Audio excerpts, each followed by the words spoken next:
Salut à tous, c'est Derive et bienvenue sur jeuxvideo.com. Nous sommes en direct de la Gamescom 2015 à Cologne. Je suis sur le stand Namco Bandai et j'ai la possibilité de vous présenter Dark Souls 3 au travers d'un gaming live en direct, prise en main à la manette, même si c'est un build de PC qui tourne. Alors ça va être des conditions un petit peu particulières. Je vais poser mon micro devant moi. On va pouvoir jouer et vous allez pouvoir en tout cas avoir un aperçu du jeu.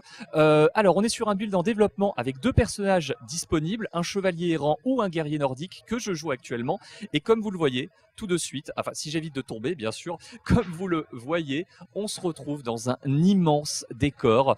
Toujours ce sens de l'immersion dans Dark Souls. Sachez que bien sûr tout ce que vous voyez, que ce soit ce donjon, cette tour, ce château, cet immense pont qui ressemble étrangement au pont de Bloodborne, tout ça, ça va être, on va pouvoir l'explorer. Voilà, c'est ce qui fait vraiment tout le sel de Dark Souls. C'est son level design, la saga s'est vraiment construite sur ça, son gameplay bien évidemment, qui là reprend quasiment tout ce que l'on connaît de la saga des Souls, mais ajoute aussi quelques éléments venus tout droit de Bloodborne, notamment en termes de dynamisme, tout ce qui est roulade, esquive, vous voyez que c'est... Alors, bien sûr, mon personnage est léger actuellement, donc il est plutôt logique que je fasse des roulades rapides, mais quand même, on retrouve une fluidité, elle a été en tout cas rajoutée, et j'irais même jusqu'à dire que le jeu, au-delà de s'inspirer de Bloodborne, s'inspire aussi énormément de Demon's Souls, qui est donc le premier titre de From Software. Enfin, c'est pas le premier titre de From Software, bien évidemment, mais c'est le premier titre de From Software. C'est le titre qui a lancé un petit peu l'engouement autour de la saga des Souls.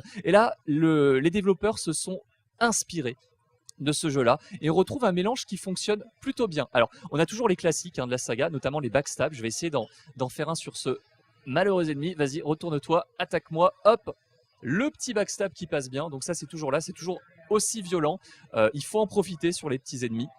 Alors, élément important aussi, à cet endroit-là, on a eu une présentation du développeur du jeu qui utilisait la torche. Pour lui, la torche était nécessaire sur ce moment-là. Et c'est vrai que sur son build, c'était assez sombre. Là, je crois que ils ont monté le contraste, peut-être volontairement, pour que en tout cas la presse puisse avancer sans trop de soucis. Pourquoi ils ont monté le contraste? Parce qu'il y a toujours les embuscades, bien évidemment. Dark Souls, c'est un level design retors qui vous en mettra plein les dents quand il peut, c'est-à-dire la plupart du temps. Donc ça, bon, je me fais pas de soucis, ce sera là. Des pièges à tout va, des ennemis qui te sautent à la gueule la plupart du temps. Alors ça, c'est une sorte... Alors j'ai déjà fait cette sorte de... Il faut se baisser, alors je ne sais pas exactement ce que ça fait, je vous ferai une preview écrite, je vous rassure, avec beaucoup plus de détails dedans. Élément intéressant aussi, ma classe de guerrier nordique me permet de faire quelque chose, je vais vous montrer, de faire ceci, un cri de guerre. Alors, vous allez me dire, ouais super, ça peut déstabiliser les ennemis les plus légers. Lui il a un bouclier, ça va être compliqué, donc je vais lui tenter une attaque sautée dessus. Hop, qui ne passe pas bien évidemment, et je me fais empaler, la punition. Attention, hop, la belle esquive, merci beaucoup. Oh, il se défend bien, vite la fiole d'estus, toujours 10 fioles d'estus, Enfin, toujours des fioles d'estus, on n'aura sans doute pas 10 au début. Allez, le backstab, il se défend le bougre. Oh, c'est parfait là. Voilà, excellent. On va retrouver aussi un élément très très cher, j'imagine, au cœur des développeurs de la saga des Souls. Ce sont ces immenses barrières symbolisées par des ennemis titanesques. Ici, un dragon qui va cracher du feu lorsque je vais m'en approcher. Alors, on peut se dire, ok, c'est un mur, je vais jamais pouvoir franchir ça. Mais en fait, ça va nous aider puisque vous voyez qu'il y a beaucoup de cadavres ici. Ils étaient vivants, ces ennemis, il n'y a pas longtemps. Alors, je vais éviter de perdre du temps ici parce que je crois qu'il crache du feu aussi par là. Voilà, bien sûr, je me le prends. Ces ennemis étaient vivants et le dragon m'a aidé.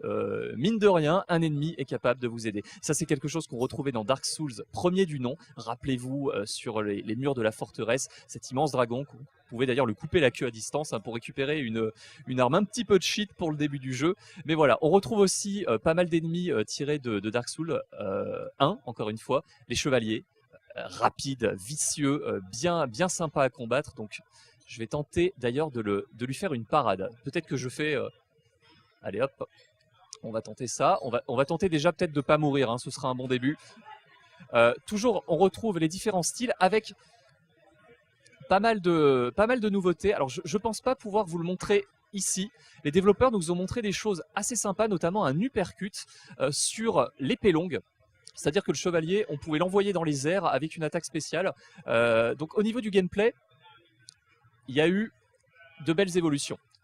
Et des évolutions, comme je l'ai dit, qui vont du côté du du dynamisme. Je suis désolé, je suis super concentré sur ce chevalier parce que regardez ma barre de vie, c'est pas folichon. Alors, on a accès à un boss sur ce build. Je vais tenter de le faire. En tout cas, je vais tenter d'y aller. On m'a montré le attention, on m'a montré le chemin. J'espère que je vais pas crever en route. Alors, je vais repasser au bouclier. Hein. Dans le dos, le backstab. Ok, il n'est pas passé. Au niveau du background de ce Dark Souls 3, il faut s'attendre à quelque chose de très apocalyptique selon les mots des développeurs. Vous allez voir en face de moi des morts en fait en train, voilà, ils sont là, en train de réaliser plusieurs rituels assez glauques. Enfin, c'est vraiment une ambiance dégueulasse victorienne.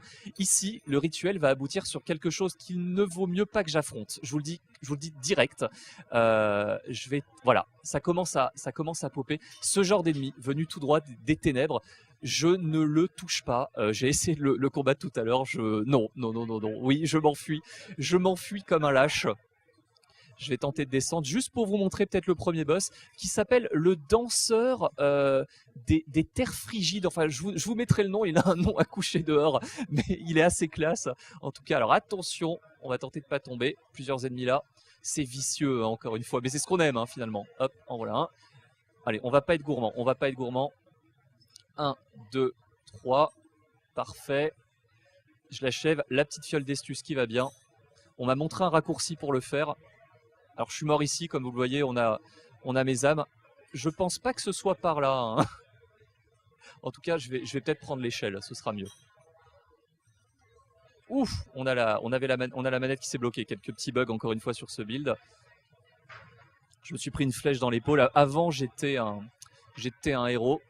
Mais depuis que je me suis pris une flèche dans l'épaule, ça se passe beaucoup moins bien. Alors attention, là, même pas je tente de les combattre, ceux-là. Oh, fuyez malheureux. Pourquoi je prends une fiole d'estus? Je ne sais pas. Cours Forest. Cours. Et le premier boss se trouve juste derrière la porte que vous voyez à gauche, ici, avec 2 chevaliers. On m'a conseillé de l'esquiver sur la droite. Celui-là, bon, à part... Ok, cours, et ne te retourne surtout pas. Ouvre la porte. Allez, vite, dépêche-toi. On a toujours ce sens de la mise en scène. On les voit derrière. C'est chaud, mais ça va le faire. Bon, si j'arrive à battre le boss en direct live, je pense qu'on m'applaudit. On m'applaudit chez Namco. Je suis pas sûr que quelqu'un ait réussi à le battre ce matin. C'est pas un boss compliqué, c'est le premier boss du jeu, mais vous savez tous ce qui se passe lorsqu'on fait un boss pour la première fois sur Dark Souls. On flippe, on fait n'importe quoi, on est trop gourmand et on se fait défoncer. Bref, vous allez voir qu'au niveau du design, c'est pas mal. Il y a un côté creepy que j'apprécie. Au niveau de l'ambiance sonore, on avait du bon son tout à l'heure dans la salle avec la présentation du développeur. Il y avait c'est un boss très silencieux. Bien, je vous laisse la surprise. Il arrive, le voilà. Il me fait d'ailleurs beaucoup penser à certains boss de Bloodborne ici, notamment le boss de la cathédrale de Bloodborne, le boss empoisonné, qui a dû en faire criser plus d'un de multiples tries dessus. On retrouve cet esprit des boss très fins, très rapides, très agiles. Ça change un petit peu de Dark Souls 2 et moi en tout cas ça me fait plaisir. J'espère qu'ils ont mis l'accent sur les boss fights dans ce 3e épisode. Donc c'est le Dancer of the Frigid Valley, donc le danseur de la vallée frigide, qui est équipé donc d'une épée de feu qui me fait mal. Hein. Ok, eh bien voilà.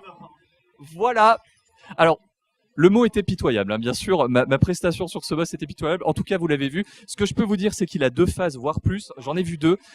Il chope une 2e épée en P2. Il fait très mal. Il fait des tourbillons. Ça va être une catastrophe. Bref, vous avez un premier aperçu en direct avec un gameplay certes moisi, mais c'est pas très grave. Vous avez vu des choses de Dark Souls 3. On était en direct de la Gamescom. On y est toujours. On vous fait plein d'aperçus. On va essayer de vous multiplier ce genre de contenu. Merci à tous en tout cas d'avoir suivi cette vidéo. À la prochaine sur jeuxvideo.com pour plus d'infos en direct de Cologne. Salut!